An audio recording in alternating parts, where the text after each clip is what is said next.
Assalamualaikum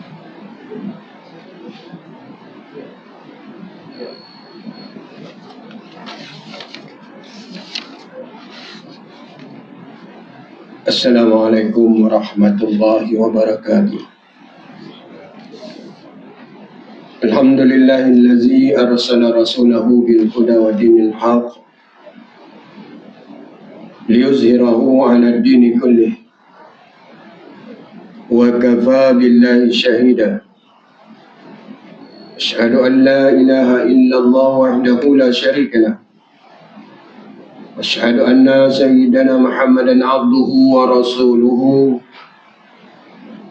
Allahumma salli wa sallim ala sayyidina Muhammad wa ala alihi wa ashabihi wa tabi'in lahum bi ihsani ila yaumiddin.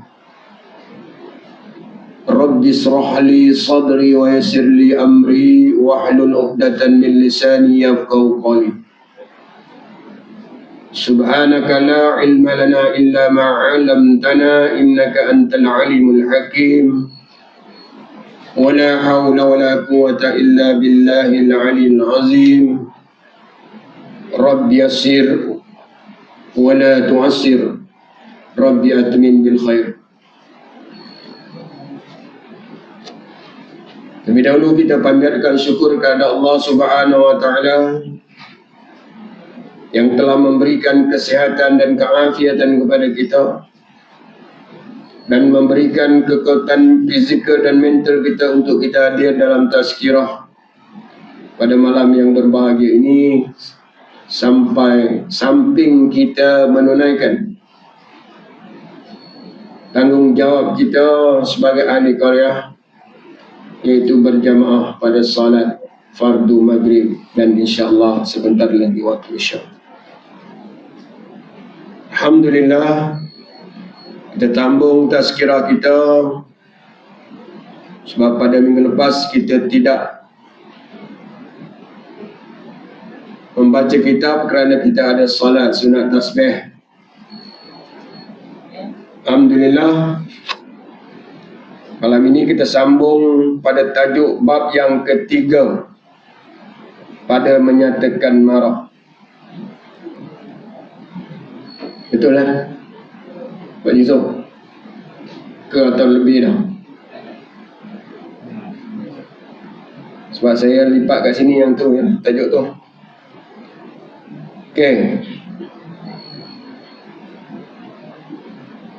Bab yang ketiga pada menyatakan marah. Ketahuilah olehmu bahawasanya marah itu sifat kecelaan, sifat mazmumah, bukan mahmudah. Mahmudah ni terpuji, tapi mazmumah ni adalah sifat yang dikeji. Lawan mazmumah ialah mahmudah. Kalau kita cakap benar, as-sidqu, lawannya bohong. Cakap benar, cakap bohong. Dia amanah, dia pecah amanah. Dia pengkhianat. Dia pandai, bijaksana, lawannya bodoh. Tapi yang kita nak bahaskan pada malam ini ialah menyatakan bab marah. Nabi kata, la taghdab, janganlah kamu marah. Kalau tak marah, kena bersabarlah. Ya? Disebut di sini, ketahuilah olehmu bahawasanya marah itu sifat kecelaan yang sangat banyak kebinasaannya. Dia akan membawa kebinasaan. Kerana mensebabkan ia pada anggota yang zahir akan memukul dan memaki dan membunuh, dan di dalam hati akan dendam, dengki. sukacita dengannya, kerana bala mereka yang dimarahi, dan duka cita dengannya, mendapat ia akan nikmat atas membuka rahsia, dan tiap-tiap satu daripada yang tersebut itu sebab baginya binasa. Dia ayat dia pusing kita. Bahasa lama, bahasa kitab lama. Saya nak maklumkan secara ringkasnya, disebut di sini, pertama dia bagi tahu kat kita, sifat marah ini adalah sifat mazmumah, sifat yang dicela. Dan sifat ini boleh membawa kepada kebinasaan seseorang. Dan dia marah boleh bergaduh, boleh bertumbuh. Dia marah boleh maki orang. Dia marah ni, dia bagi ceramah, dia marah, dia betul maki orang. Kerana inilah yang disebut di dalam kitab mazmumah, sifat mazmumah, sifat marah yang disebut di sini adalah sifat yang tidak disukai oleh Allah Subhanahu Wa Taala. Ya, ia akan membawa kepada memaki, memukul, membunuh, dan ada sifat dendam di dalam hati. Bila dendam di dalam hati, dia akan mengatasi sifat hasad, dengki dan sebagainya. Maka disebut di dalam kitab ini, maka kita hendaklah menghindarinya, kerana dia akan membawa kepada binasa. Dan bermula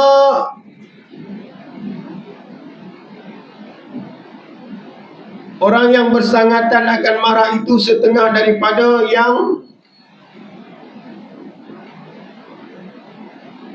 amat penting dan ia pada agama.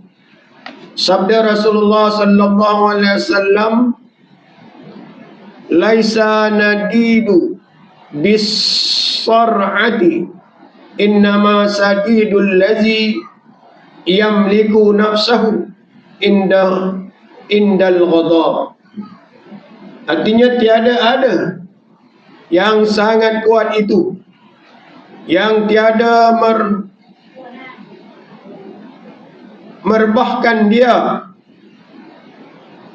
oleh beberapa lelaki.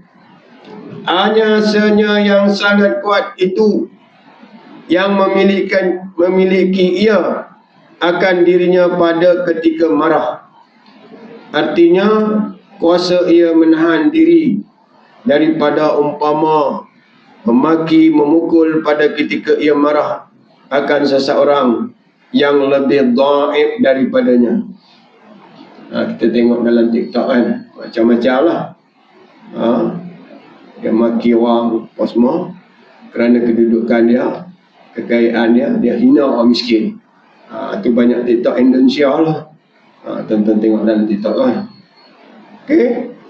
Bersembah seseorang laki-laki bagi Rasul sallallahu alaihi wasallam, suruh olehmu akan dia aku dengan satu pekerjaan dan sedikitkan olehmu. Maka sabda Rasulullah sallallahu alaihi wasallam, Nabi kata la taghdab, artinya janganlah engkau marah. Maka mengulang-ulang laki-laki itu akan permintaannya. Maka mengulang-ulang oleh Rasulullah sallallahu alaihi wasallam akan sabdanya la taghdab, la taghdab. Nabi kata jangan marah. Jangan marah. Cool down. Sejukkan hati. Tak mau marah, apa nak buat? Pergilah bilik air, ambil air sembahyang. Mudah-mudahan boleh hilanglah kemarahan kita. Dan lazimkan olehmu pada kelakuan marah akan dua pekerjaan yang pertama daripada keduanya, memecahkannya, dan tiada aku kehendaki dengan memecahkannya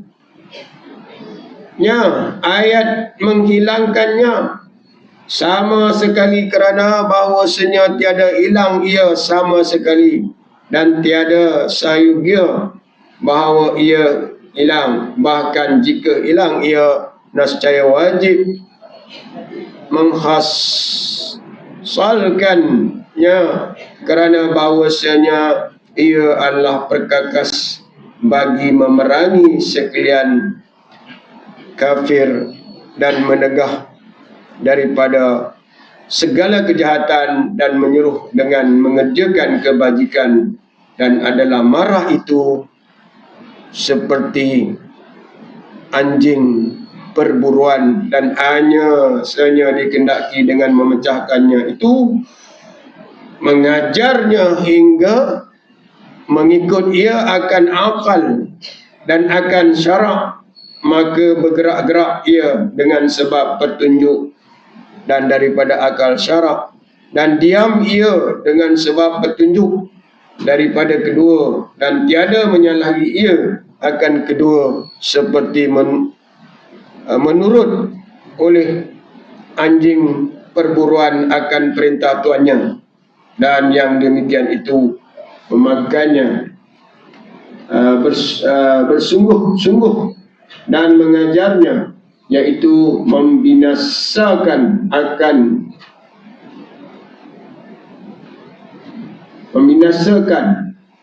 akan lambat marah, dan membinasakan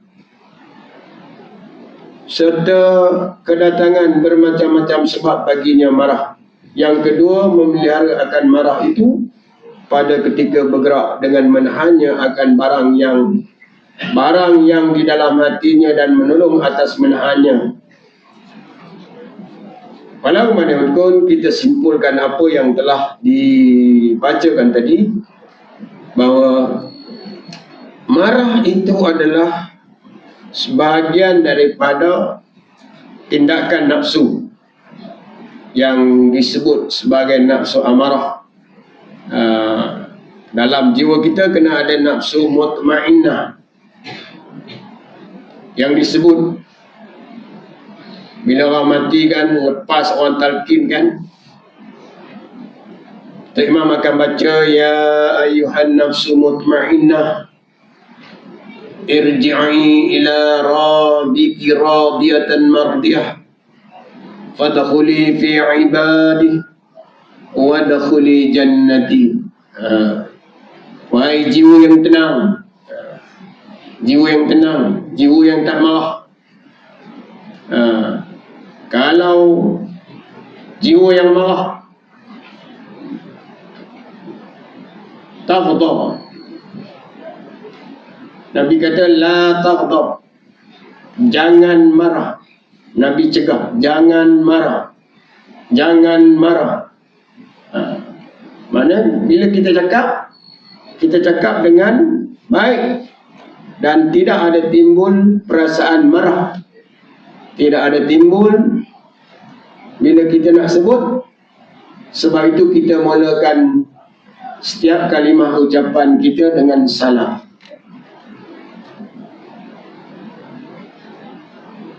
Sebelum orang berucap, dia akan bagi salam dulu. Assalam qabla al-kalam. Dia bukan assalam ba'dal kalam. Nabi sebut assalam qabla al-kalam. Makna salam tu kena bagi sebelum berucap. Kadang-kadang orang tu berucap, dia mula dengan bismillah, tapi dia tidak memberi salam tu. Sebab itu dia kata kena sebut Assalamualaikum warahmatullahi wabarakatuh. Lepas tu baru dia akan berkata Alhamdulillahillazi arsala rasulahu bil huda wa dinil haq. Macam imam naik khutbah kan, dia baca, dia pegang tongkat, dia pun Bilal kata Inna Allah wa malaikatahu yusalluna ala nabi Ya ayyuhallazina amanu sallu alaihi wa sallimu taslima. Imam ambil tongkat, dia pun naik atas mimbar dan dia bagi salam. Assalamualaikum warahmatullahi wabarakatuh. Dia pun duduk. Dia duduk, Tok Bilal pun azan. Azan kedua. Nada azan pertama dengan azan kedua dia berbeza. Azan pertama dia laungan dia kuat, intonasi suara dia kuat. Tapi bila azan yang kedua, kalau azan pertama dia buat Allahu Akbar, Allahu Akbar, itu azan pertama. Macam tak bila kita azan tadi, itu adalah azan pertama. Bila azan kedua, dia slow sikit suara dia. Allahu Akbar, Allahu Akbar. Dia slow. Dia tak macam azan pertama. Azan pertama tadi memanggil jamaah-jamaah untuk masuk ke ruang salat sebab waktu dah masuk. Nak panggil masuk. Waktu itulah para malaikat akan masuk bersama. Dan apabila Tok Khatib, Tok Imam yang baca khutbah dipegang tongkat, dia bagi Assalamualaikum warahmatullahi wabarakatuh, dia pun duduk. Apabila dia duduk, Tok Bilal azan. Lepas tu dia akan mulakan. Dia mula bagi salam tadi kan? Okey, dia akan mula. Alhamdulillah. Alhamdulillahillazi arsala rasulahu bil huda wa dinil haq liyuzhirahu 'ala ad-din kullih wa kafa billahi shahida. Makmum pun dengar. Makmum tak boleh cakap. Makmum tak boleh cakap sebab dia nak dengar khutbah. Malaikat pun dah dengar khutbah. Sebab dipesan apabila khatib membaca khutbah, maka hendaklah kamu diam ansitu wasma'u, diam dan dengarlah apa yang nak diperkatakan. Apabila orang kita balik daripada salat Jumaat, orang tanya kita apa tu khatib baca khutbah tadi, entah, kita tak ingat apa dia. Sekurang-kurangnya kita ingat tajuk khutbah. Sekurang-kurangnya. Sekurang-kurangnya kita dengar tajuk khutbah. Yang ni minggu ni kok hari pahlawan kot. Tentera.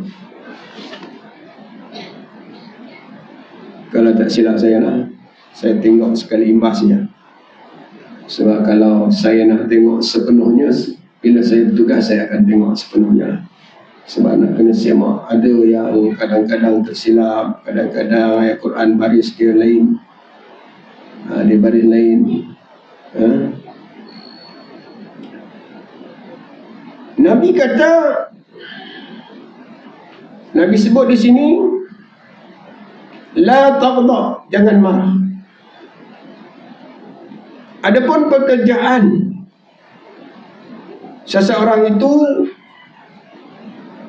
bermula dengan kalimah yang mulia, A'udzubillahi minasyaitonir rajim. Aku berlindung dengan Allah daripada syaitan yang dirjam. Aku berlindung dengan Allah daripada syaitan yang dirjam. Itu makna a'udzubillahi minasyaitonirrajim. Syaitan ni dah akan goda kita. Sangat nak sembahyang pun dia goda kita. Lepas itu kita baca dengan pelan. Qul a'udzu birabbin nas, malikin nas, ilahin nas, min syarril waswasil khannas. Syaitan yang membisik dekat telinga kita, yang akan mengganggu kita untuk khusyuk dalam solat. Untuk khusyuk dalam solat. Solat yang tak khusyuk disebut dalam surah Al-Ma'un, dia akan mendapat kecelakaan. Fawaidul lil musallin, maka celakalah orang yang sembahyangnya dalam keadaan yang lalai, dalam keadaan yang tak khusyuk. Para pentafsir ada mengatakan pula dilibatkan dengan melewat-lewatkan solat, itu melalaikan. Ada para pentafsir juga ada menyebut orang yang tidak khusyuk di dalam salatnya itu adalah mendapat kecelakaan daripada Allah Subhanahu wa taala. Fawaidul lil musallin allazina hum an salatihim sahun, allazina hum yura'un, dan orang yang riak dalam amalannya juga akan mendapat kecelakaan daripada Allah Subhanahu wa taala. Begitu juga orang yang tidak mahu memberikan pertolongan kepada orang lain yang memerlukan pertolongan pun akan mendapat kecelakaan daripada Allah Subhanahu wa taala. Itu apa rintitan ayat Quran daripada ara'aital lazi. Allah sebut ara'aital lazi, tahukah kamu siapakah dia pendusta agama? Ara'aital lazi yukazzibu, yukazzib pendusta din agama. Tahukah kamu orang yang mendustakan agama?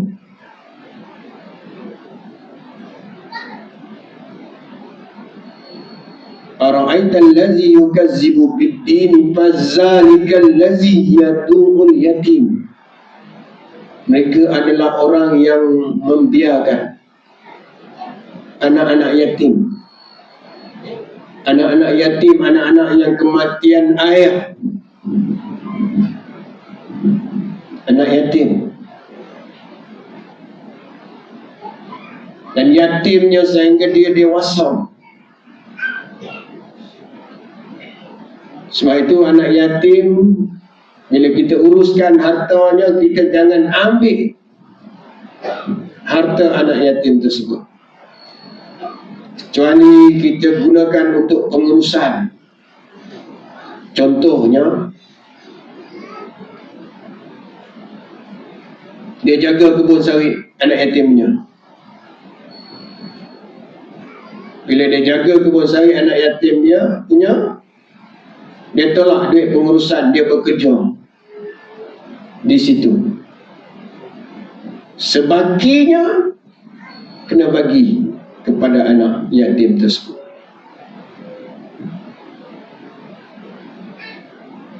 Sebab itu Nabi kata,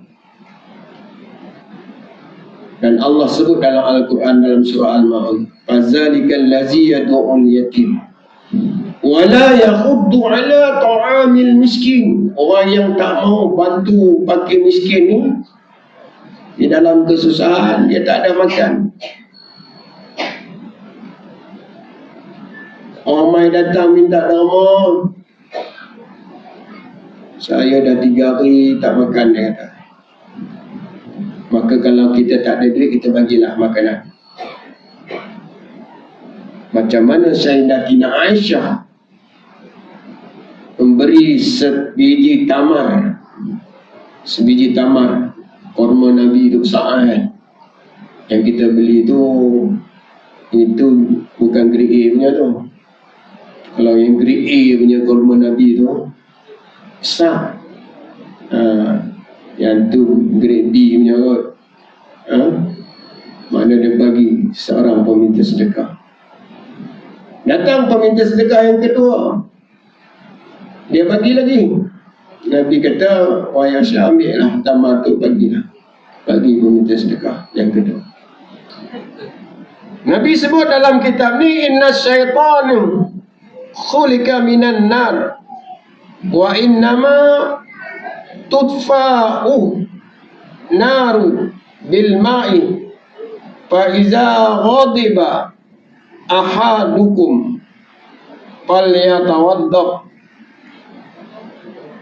Artinya bahawasanya syaitan itu dijadikan dia daripada api, dan hanya sahaja dipadamkan akan api itu dengan air. Maka apabila marah seseorang kamu, maka hendaklah ia mengambil air sembahyang. Tadi saya dah sebut kan, mula-mula awal tadi. Maka itulah sebab marah ini daripada hasutan syaitan.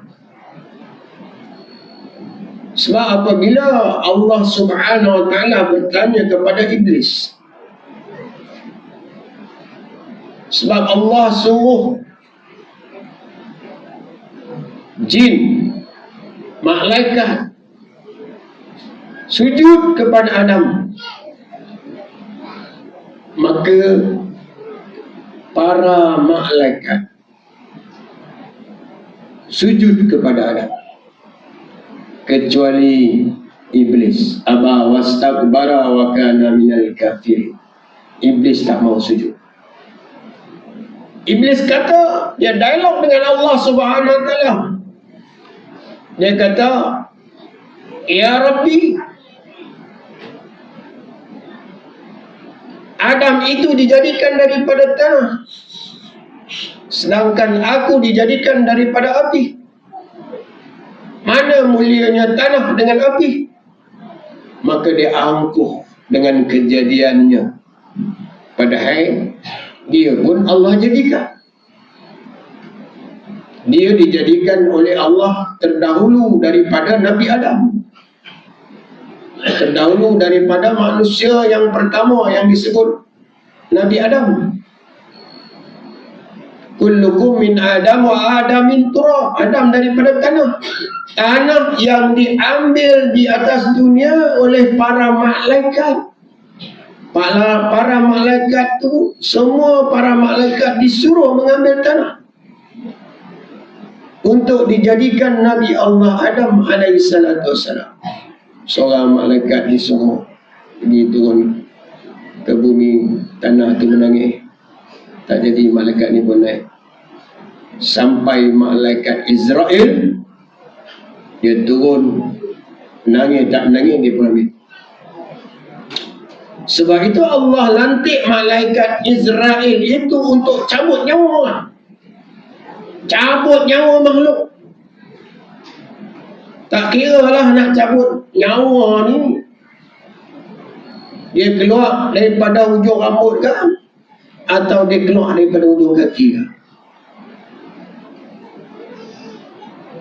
ikut keadaan malaikat tu nak cabut nyawa kita. Sebab itu kita sentiasa berdoa, kita nak mati dalam husnul khatimah, bukan su'ul khatimah. Husnul khatimah, dalam keadaan yang baik, roh itu akan cabut. Kata malaikat maut, kalau kau hendak aku cabut nyawa engkau dengan lembut, kau selawatkanlah ke atas Nabi SAW sehari 10 kali. Saya ulang balik kan, dulu saya dah cakap lah. Kata malaikat Jibril, kalau umat Muhammad berselawat 10 kali sehari kepada Muhammad, maka aku akan bawa dia untuk meniti siratal mustaqim seperti kilat. Itu kata malaikat Jibril. Kata malaikat maut, kalau kau nak aku cabut nyawa kau dengan lembut, maka kau berselawatlah kepada Rasul sallallahu alaihi wasallam sehari sekurang-kurangnya 10 kali. Kata malaikat Mikail, kalau kau nak aku tolong mendoakan kepada Allah sehingga mana Allah mengampunkan kesalahanmu itu, aku akan sujud selagi mana Allah tidak mengampunkan. Aku akan sujud kepada Allah Subhanahu Wa Taala kerana engkau telah berselawat kepada Nabi sebanyak 10 kali. Islam ajak kita dialog dah, tapi kita ni yang ketegak sikit lah. Kita salam tu dialog dah. Sallallahu ala Muhammad. Oh, sekali. Sallallahu alaihi wasallam. Oh, 2 kali. Sallallahu ala Muhammad. Sallallahu alaihi wasallam. 4 kali. Cukup dah 10. Kena buat sampai 10 kali lah. Tak ada bahasan pendek. Tak ada nak salam habis. Dah habis dah salam. Habis salam tak? Tak selawat lah. Kita selawat Nabi ketika kita membaca tahiyat awal dan tahiyat akhir. Asyhadu an la ilaha illallah itu syahadah. Wa asyhadu anna Muhammadar Rasulullah itu syahadah. Allahumma salli ala Muhammad. Itu atas selawat atas Nabi.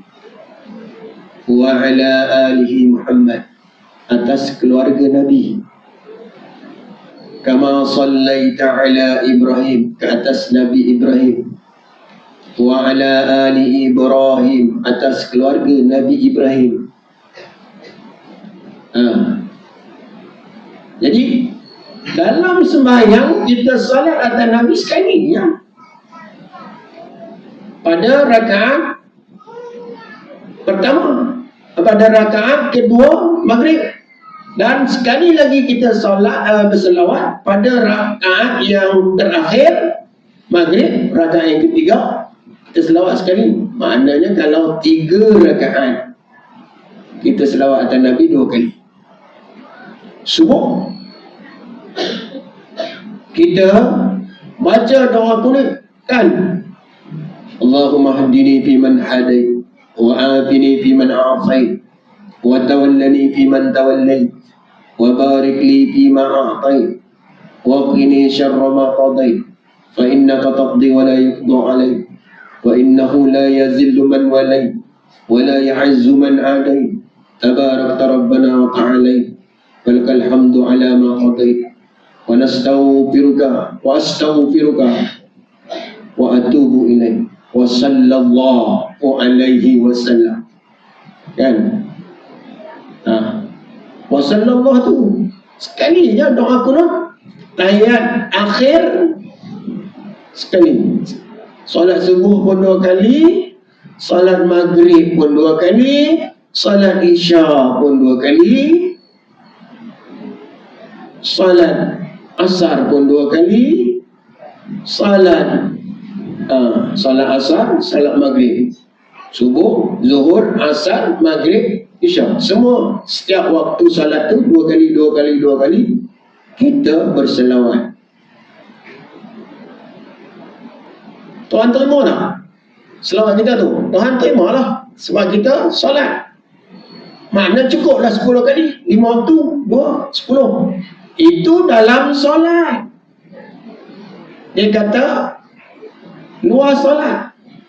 Selawatlah kamu atas junjungan besar Nabi Muhammad sallallahu alaihi wasallam sebanyak 10 kali. 10 kali. Nak pontim kau apa sebab hari ni ada kawan kita nak buat kenduri, ada tahlil dah. Tak apa, insya-Allah. Pon ni masuk waktu Isya kita ponti. Waktu Isya 8.52. Betul? 52.51. Lebih kurangnya tu lah. Ya. Okey. Nabi kata apa? Bahawanya syaitan itu dijadikan dia daripada api dan hanya dipadamkan akan api itu dengan air. Maka jika seseorang kamu itu ada perasaan marah, maka cepat-cepatlah mengambil air sembahyang. Itu nama kata Nabi sallallahu alaihi wasallam. Kata Nabi lagi, alla inna ghadaba jumratun fil qalbi ibni Adam alla tarawna ila umrati ainai wantifaqi awdajihi faman wajada min zalika syai'an falyadrib ada'u fil ardi. Artinya jaga-jaga bahawasanya marah itu seperti bara api pada jantung anak Adam, di dalam hati. Marah, perasaan marah, marah, naik, muka merah padam, marah. Lepas tu maka dia akan keluarlah kalam-kalam, perkataan-perkataan yang tak elok.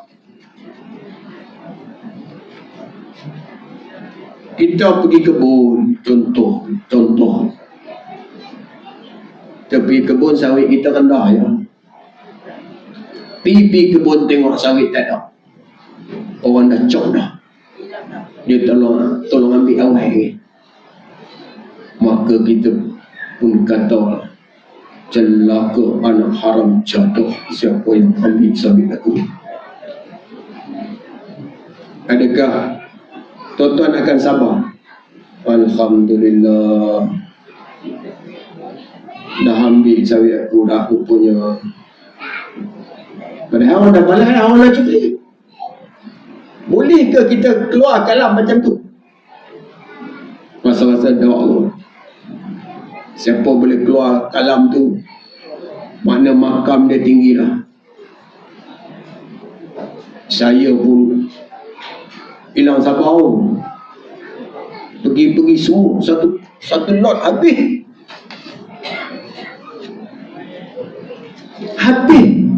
Bila habis dalam mulut kita, celaka anak haram jadah, kecil-kecil tak mau mati, dah besar menyusahkan orang. Ambil sawit aku sampai habis, tinggallah sikit, habis.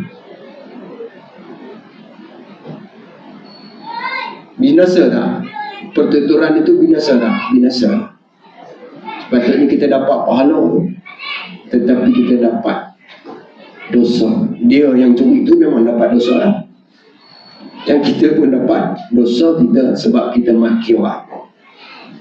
Itu sebab lah Nabi kata, La taghdab, Nabi kata. Itu sebagai satu contoh. Tuan-tuan bagus, tuan-tuan sabar, kan? Nabi sebut lagi, man kazuma ghaizan walau sya'an yumdiyahu amdahu malallahu kalbahu yaumal qiyamah amnan wa immanan. Artinya, barang siapa menahan ia akan marah, dan jika mengendaki ia akan melunaskan. Ya, nascaya kuasa ia atas melunaskannya, nascaya memenuhkan Allah Subhanahu Wa Taala akan hatinya pada hari kiamat daripada sentuhan dan daripada iman. Dan pada satu riwayat yang disebut redha, yaitu kalimah redha, keridaan Allah, maka ganjarannya adalah di syurga Allah Subhanahu Wa Taala. Boleh sabar, insya-Allah. Sebab kita lepas salat kita minta doa, ya Allah, ya Rabbi, ya Tuhanku, berikanlah aku kesabaran dalam menghadapi dugaan, permudahkanlah segala urusanku, urusan ahli keluargaku, urusan saudara-saudaraku, saudara-saudara yang seagama denganku. Kuatkanlah imanku, terimalah ibadat, amal ibadahku. Kau letakkanlah diriku bersama dengan golongan orang yang beriman dan beramal soleh. Mana? Orang yang beriman, beramal soleh itu orang yang sabar. Lepas tu, kalau tak sabar, tak sabar tu bukan tak beriman, dia beriman, tetapi makna dia tahap keimanannya belum sampai ke kemuncak.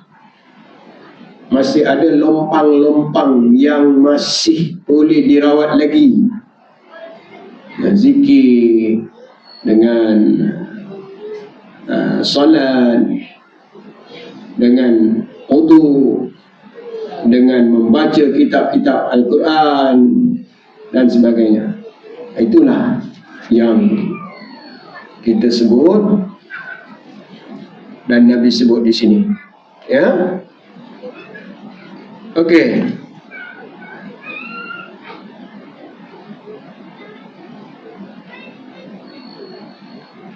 Bab yang keempat pada menyatakan dengki. Ini yang akan datanglah, coming soon, yang akan datang. Bermula dengki itu iaitu mencita-cita akan hilangnya nikmat daripada orang lain, sama ada nikmat dunia maupun nikmat akhirat. Sebab dunia ni kita buat amal, kita jangan ada sifat dengki. Kalau kita ada sifat dengki, amal kita itu akan binasa. Al-hasadu ya'kulul hasanah kama ta'kulun narul hatab. Hasad itu sebagaimana kayu api yang menyala, yang dibakar sehingga menjadi arang dan menjadi debu. Itulah amal kebajikan yang kita buat dapat pahala. Tetapi oleh kerana kita ada sifat hasad dengki, maka pahala itu hilang begitu saja setelah kita membuat dosa. Ada hasad. Al-hasadu ya'kulul hasana kama ta'kulun narul hatab. Itu dalam hadis Rasulullah SAW. Tak boleh dinafikan. Maknanya kita jangan ada sifat hasad dengki. Semangat berlumba-lumba tak apa, tapi jangan sampai timbulnya sifat hasad, dengki, khianat. Bila dia berengkek, macam penyakit yang kita kena, dia berengkek. Cik manis, darah tinggi, pinggang, gaul, sakit lutut. Dia berengkek. Penyakit ni kalau kita dah kena, kita kena jaga. Lepas tu tidak dia berengkek. Dia berangkai. Jadi hasad ni, hasad, dengki, khianat, lepas tu bolehlah timbul perasaan marah lah. Lepas tu riak, ada ajub, ada takabur, ada riak lain, ajub lain, takabur lain. Macam fakir, miskin. Fakir ni yang tumbuk sangat ni. Ibarat kais pagi makan pagi. Miskin ni rumah dia elok, cantik. Ada TV, ada peti air, apa semua. Tetapi pendapatan dia kurang, sedangkan perbelanjaan hariannya melebihi daripada pendapatan harian. Itu disebut miskin. Kalau pendapatan dia sama dengan perbelanjaannya, dia tak sebut miskin lagi. Tapi istilah kerajaan sekarang dia B40, M40, T20. Orang kampung yang tak ada pencen tu, dia masuk B40 lah. Yang ada pencen, dapat pencen bawah, dapat pencen 4,000, 5,000 tu, itu bukan B40, dia M40. Kalau B40, dia dapatlah sara hidup dan sebagainya. Macam kami ni pencen sampai ke mati tak dapat sara tu. Sebab dia ada garis panduan. Dia ada garis panduan. Maka kita rezeki dah Tuhan atur macam tu je lah. Kita redha je lah.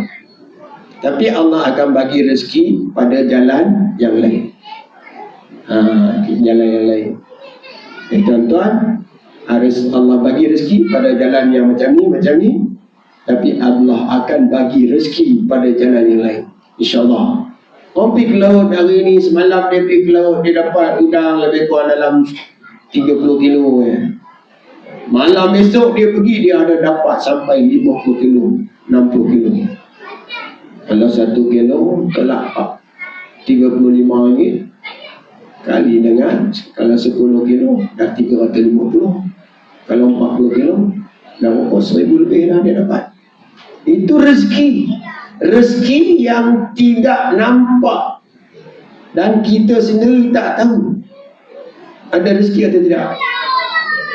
Macamlah kita pergi kait sawit, kita pergi jual dekat pusat timbang, tak kisah tak timbang mana, Cina ke Melayu tak, dapat 150. Balik sampai tengah jalan, modal kita pancit dapat 150. Pancit pula nak betul, nak perbaik RM30. Kita tahu tak? Tadi kalau betul kita dah tahu dah 150. Oleh kerana roda kita kaya pancit, tinggallah 120. Kita tak tahu rezeki kita. Sampai pula rumah, orang datang pula minta sumbangan derma. Kita pun bagilah RM10. Tinggal 110. Itu rezeki yang kita dapat. Mana rezeki itu tak jelas kat kita berapa kita boleh dapat rezeki itu pada tiap-tiap hari. Kalau orang makan gaji bulan, dia tahu dah rezeki dia tiap-tiap bulan. Katakanlah gaji dia punya pension dia dapatlah dalam 3,500. Tiba-tiba bulan tu bil listrik dia naik 1,300. Tarif bil listrik tinggi tuan-tuan hari ni. Sebab tak ada subsidi kerajaan lah. Tinggi. Saya kena sampai 1,000. 1,100. Pasal apa jadinya tu? Tak tahu lah. Banyak sangat di air. Macam-macam guna. Jadi kita tak tahu benda tu. Rezeki yang kita boleh dapat dapat sebenarnya berapa kita tak tahu, sebab rezeki itu adalah salah satu daripada perkara yang Allah sembunyikan. Rezeki, jodoh pertemuan, hidup dan mati, itu ketentuan Allah Subhanahu wa ta'ala. Kita tak tahu bila kita nak mati. Kalau kita tahu bila kita nak mati, kita tak pergi dah ke kebun, kita duduk ke atas tikar sembahyang lah kita. Bagi tahu ke anak kita, ayah nak mati. Sekian hari bulan lah, Allah dah tunjuk dah ayah nak mati. Dia bagi tahu dah, malaikat Israel dah bagi surat dah. Ada malaikat Israel bagi surat? Tak, dia tak bagi warning pun. Dia tak bagi syarat pun. Cuma kadang-kadang ada tabiat. Buang tabiat onto ni. Itu tabiat. Itu tabiat. Kadang-kadang tak nampak pun. Semalam dia berkawan dengan kita, tiba-tiba esok dapat tahu dah meninggal. Mana kita nak tahu? Benda tu. Itu ajal maut di tangan Tuhan. Bayi nak keluar dari perut ibu, bukan kita nak tahu. Kadang-kadang masuk wad dah berapa hari lah, baru berapa sentimeter. Cuma doktor boleh mengandaikan, tetapi kelahirannya ditentukan oleh Allah Subhanahu wa ta'ala. Saya kata sekadar itu nak tahu. Ada pertanyaan? Ada tak pertanyaan? Tak ada. Alhamdulillah, ya. Mailah kerak-kerak untuk berjemaah. Kapit pun dah lembut dah. Dah cantik dah. Suasana dah ceria dah. Cuma nak jaga surau, jaga salat berjemaah, itu saja. Saya pun bila pijak kapit tuan-tuan ni, saya balik, saya tengok nak buat kat masjid. Saya call, tanyalah siapa dia punya toke kapit ni. Lepas tu seminggu lepas saya telefon, tak sampai seminggu, 3 hari 4 hari kan, dia pun hantar kapit, pasang dah habis. Bila masuk masjid syok, di jalan terposok, kita sujud okey, seposok dan maka kita nak bagi keselesaan makmum.